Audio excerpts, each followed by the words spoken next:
Hello, E39 source. I am Levy from Romania, and this is my Alpina D10 number 95. Yes, it's a diesel, a truly special one. It has the color Dunkel Sapphire Blau Metallic, and it sits on 18-inch wheels.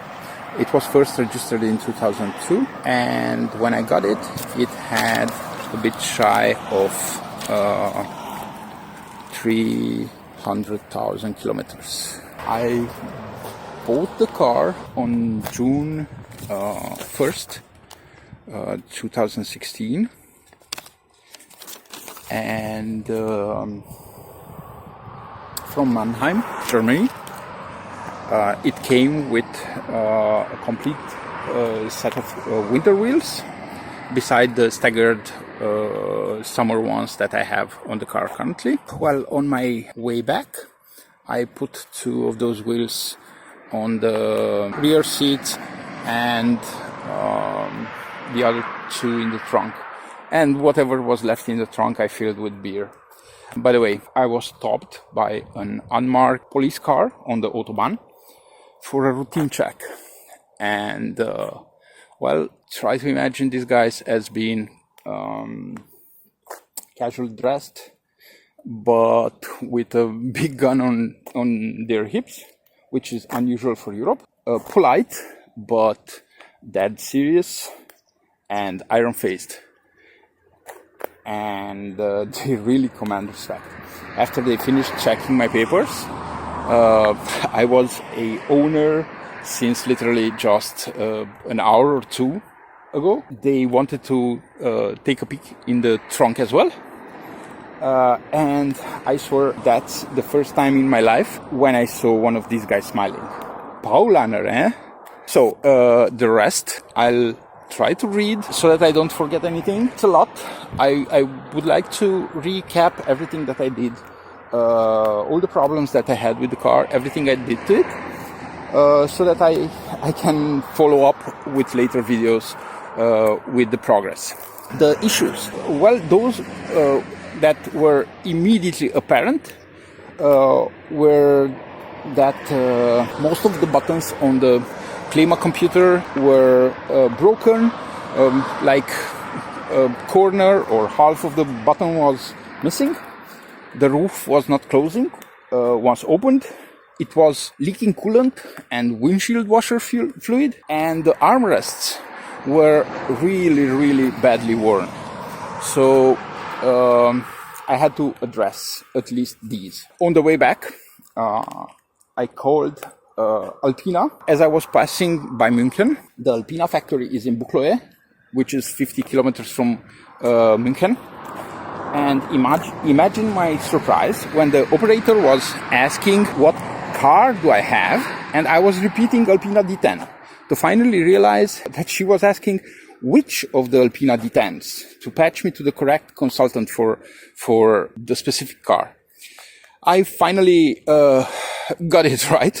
And long story short, I ended up stopping in this small town in Bavaria, where there's a small showroom next to the Alpina factory. And not only that, we had a blast in the showroom and left with the famous Alpina book, new floor mats and some parts and goodies, but we spent an hour or so with the chief engineer that led the development of this engine. He answered all our questions, then recommended that we restore this car and keep it, as they are not going to make anything like it ever again. He was saying that the only regret that he has is that they put straight exhaust tips on on this car and not downward facing ones, as the car, because, well, at that era there was no diesel particle filter, so the cars fuse a shot of black smoke when accelerated hard, especially when cold. So many thanks to Mr. Kratzer and Mr. Klotzbucher. Why is this car, or more exactly this engine, so special? Well, at the time, end of the 90s, early 2000s, everybody was struggling to make reliable and efficient diesels for passenger cars. Volkswagen was experimenting with their infamous pump-a-dose piezo injectors, notoriously loud, uneven, and unreliable. Along comes Alpina. BMW donates the platform. The 3-liter diesel, which I think it was producing 170 horsepower, introduces these guys to Bosch, and they start experimenting. The result was the development of the famous high-pressure pump CP3, and they linked all the injectors to the same rail, in which they pumped fuel at extreme pressures. Instead of the tens or maybe 100 of bars others were using, this pump creates 1,600 bars. Add 2 Garrett turbos, and the result is 245 horsepower and 500 Newton meters of torque, which was unheard of, and especially from a diesel at that time. And so the modern common rail diesel engine is born. That's why it's special. Alpina built engines and cars that carved out a place in racing history, yet the only engine they have on display in their small showroom is the engine in my car, the first common rail diesel, the Alpina 30 Biturbo. On the way back, I couldn't for the life of me figure out what was rattling in the engine bay. A high-pitched metallic sound.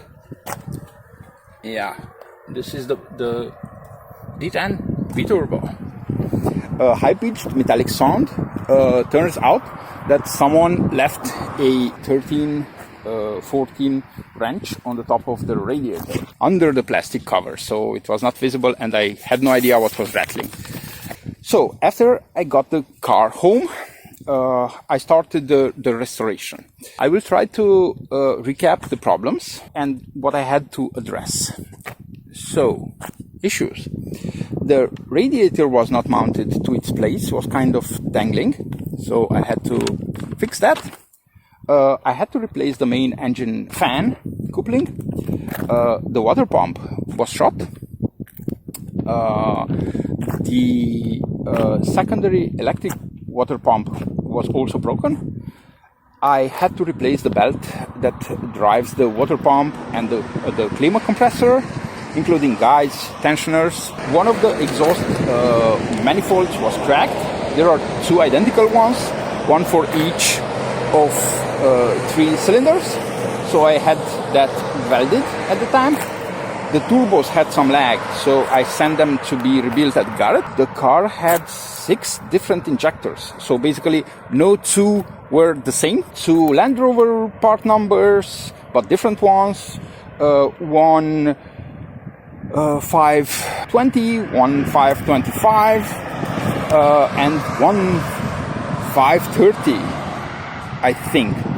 Anyway, I ordered a pack of a set of new injectors, a new DDE computer. Then I replaced the glow plugs, as 4 out of 6 were defective.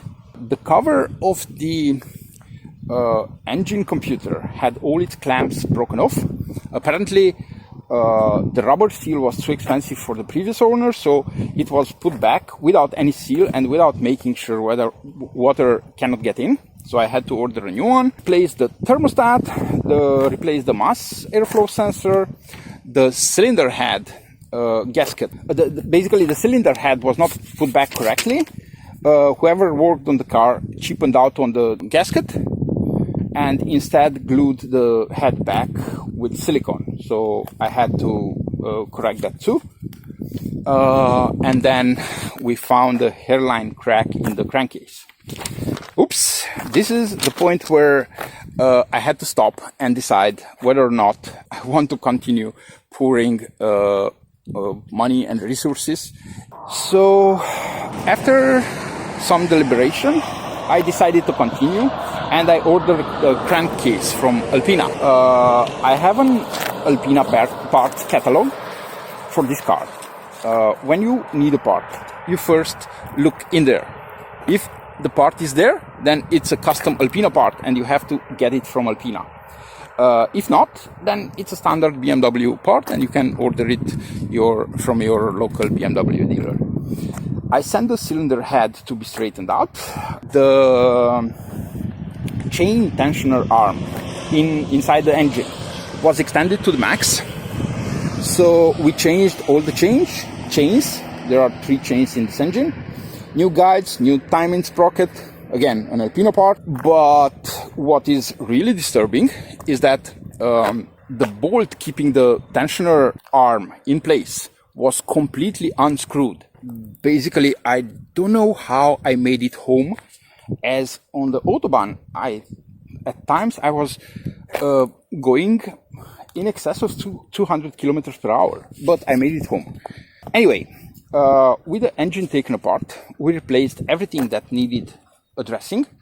All piston rings were replaced, crankshaft, bearing, shells, and some other stuff, which I no longer remember. Once the engine was put back together, it was filled up with Castrol RS 10W60, as that is what the chief engineer recommended. Castrol discontinued this oil since then. They replaced it with Castrol Edge 10W60, and that is what I'm using since then. I also changed the oil in the diff and the gearbox. New filters for everything: fuel, oil, air, and pollen. Replaced the shocks on all corners. Replaced the leaking reservoir of the intensive headlamp windshield washer. Repainted the front and rear bumpers. Corrected rusting on and repainted the trunk lid. I replaced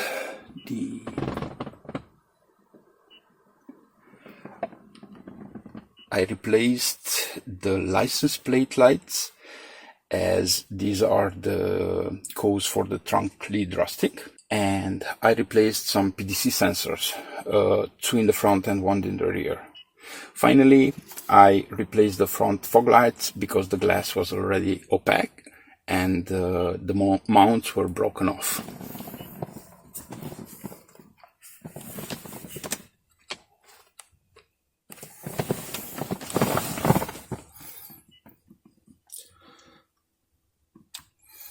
In the rear, that's the radar detector.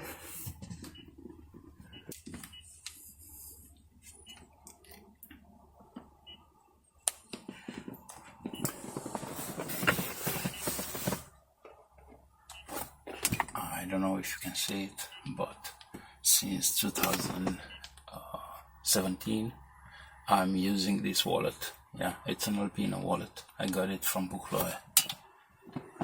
And the famous Alpina plaque. So both headlights had the adjusting mechanism broken off, so I wanted to replace them, but reconsidered when I saw the price, especially because I was also neck deep in the engine rebuild. So I ordered new adjusting mechanisms from eBay. I opened the headlamps up, fixed them, and I said that I will polish them in the spring. Well, it happened, but not in 2017, but this year. So I ordered the new Klima computer, but this one, the one that is manufactured by Video in Germany, not the Chinese knockoff that was in the car. But after reading up on it, I just realized that everybody was saying that the finals are easily burning out on the BM54 radio. So I bought a aftermarket amplifier, added that in, and it works like a charm. Yeah, thanks Ryan. The plan was to have a Bluetooth receiver and plug it into the aux in. While that worked, the latest and greatest is the Blue Bus that I was lucky enough to get in the first shipment, and that thing is down there. Go check it out on the bluebus.dev website. It's awesome. Calls and music both work flawlessly. I replaced the Alpina Logos. The car had Alpina Logos on the trunk lid and on the hood. And the first thing that my consultant commented on when I arrived at Buchloe was that, sir, those are not original.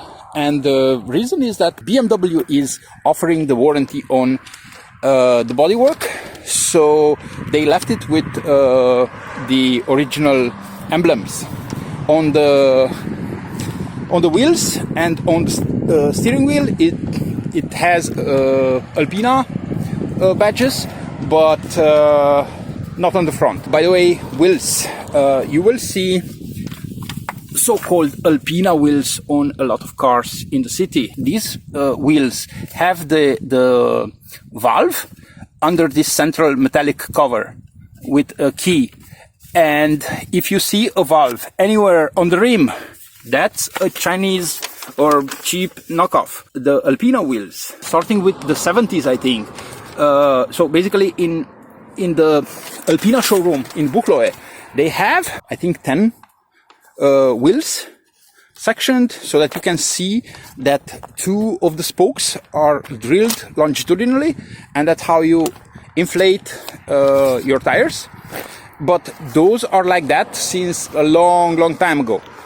So if you see so-called Alpina wheels with the valve on the rim, those are not really Alpina wheels. Not to mention, I mean, it's obvious that these Alpina wheels are custom Alpina part. You can only get them from Alpina. I ordered a brand new steering wheel. This was a nice improvement because I really wanted to get everything back into its original shape, and the steering wheel was worn. Well, this one is the form is the sport steering wheel, except the stitching is green and blue. In the bottom they have this thing on it, and what they also have special is that they have shifting pedals, except they are not really pedals. These is just a stitching. It indicates that on the back of the wheel, I don't know if I can get it to show it to you. Just a second. Let's see. Somewhere here, if you can see, there's a button which you can click, and on the other side it's in the other direction. So the stitching says up, and the button on the rear, it's switching up. I finished this by spring 2017, and since then the car acts as my daily driver. I replaced the hood close sensor. Thanks, Ryan. I installed a hardwired front and rear dash cams. The front one is here, and the rear one should be here. They work great. Full HD. I don't need anything else. They record in a loop. We will start it. Just a second. But before that, I ordered some new pedals. No drill pedals. The only thing that I'm not really satisfied with is that they have this M badging, and when I ordered them, that was not really on the pedals. The other problem that I had was with registering the car, and that was a problem because the car is not homologated for all the countries in the European Union, just in a few of them, and that meant that I had to do a individual homologation and then registration, which took, I think, like a month. And although most of the things I fixed, I still had a few on my mind. The armrest on the doors and the center armrest were really badly worn. As you can see here, these are really nice. These are brand new, but the ones that were on the car when I bought it were basically faded to yellow. No visible stitching anymore, no nothing. And the central one, well, I had a phone in this central one, The problem is that although this moves, it cannot be opened. I wanted to buy that model that it's just one piece and can be opened, but I could not source it, so not even this one I couldn't find to buy a new one. As you can see, it's scratched. So the only thing that I had was available to me was this central plastic tray, and I replaced the phone headset that was here. I replaced the cup holders. I know that you guys in the US don't really appreciate it, but in Europe for an espresso and one Red Bull, they are fine. I did not want anything to be sticking out of my windshield or down from my windshield. So I found this thing to hold my phone. It has a USB power, and that's really enough for me. Everything else goes through the steering wheel and through Bluetooth via the blue bus in the trunk. Pixels in the dashboard. So when I got the car, I couldn't really read what was in the instrument cluster displays, because the pixels were so badly worn or missing.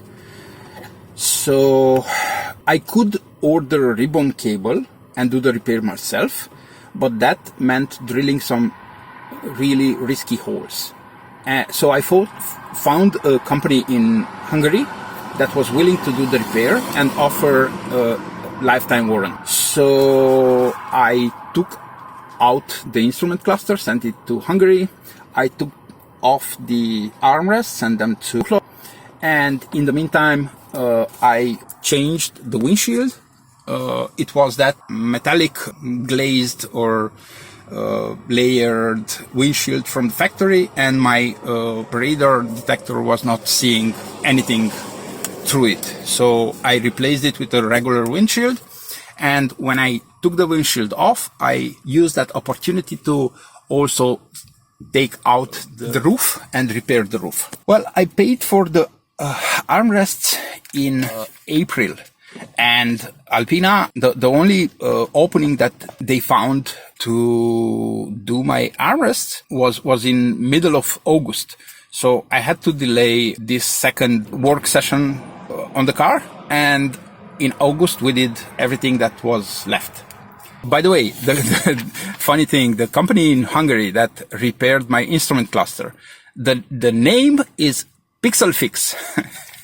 No kidding. In 2018, the car started throwing smooth running errors, and it turned out to be one of the injectors, which Alpina replaced in warranty. When summer started, I bought new Michelin Pilot Sport PS2 tires, staggered, and then when this summer started, I bought new tires, this time Michelin Pilot Sport 4s, the same size. I think it's 265, 265 35 ZR80, and in the front it's 235 40 80. And what's left? Well, what's left is I have to replace the Webasto. This car has stationary heating, and that's broken. On this paper, it's in the to-do list, but I actually did this at the beginning of this summer. The exhaust manifolds are cracked again. This time, both are cracked. And I bought new manifolds from Alpina. These are custom Alpina parts. Replaced them. Yeah, this is it, ladies and gentlemen. It has two chassis numbers. The crossed one is the BMW chassis number, and the other one is the Alpina chassis number. All the original stickers are present. This I replaced, thanks Ryan. The front hood and the front bumper I have to repaint, because I painted them 4 years ago, but in the meantime I have some stone chips, so I have to deal with them again. I have to buy a new fuel cap. As you can see, no rust here, but I need a new fuel cap because I cannot find anywhere to buy just the cord that sticks it up there. So yeah, that's coming. I am also planning on replacing the fuel level sensor in the tank, as it is indicating wrong, and my consumption in the dash is about 1 liter higher at every 100 kilometers than it actually is. Even after using the tester to set the correction value to its extreme value, and yeah, that's not enough, it's still indicating wrong. So I will have to do that maybe next year. And I'm considering doing the wireless charger mode I recently saw on E39 source. And yeah, finally, about a month ago, I was backing out of my garage, and yeah, I was not paying attention, and I just broke off the plastic corner of this mirror. I ordered it, but for whatever reason it is still on back order. So when I get it, I will just do that as well. So this concludes this long introduction. I really hope you liked this video. Thanks for watching.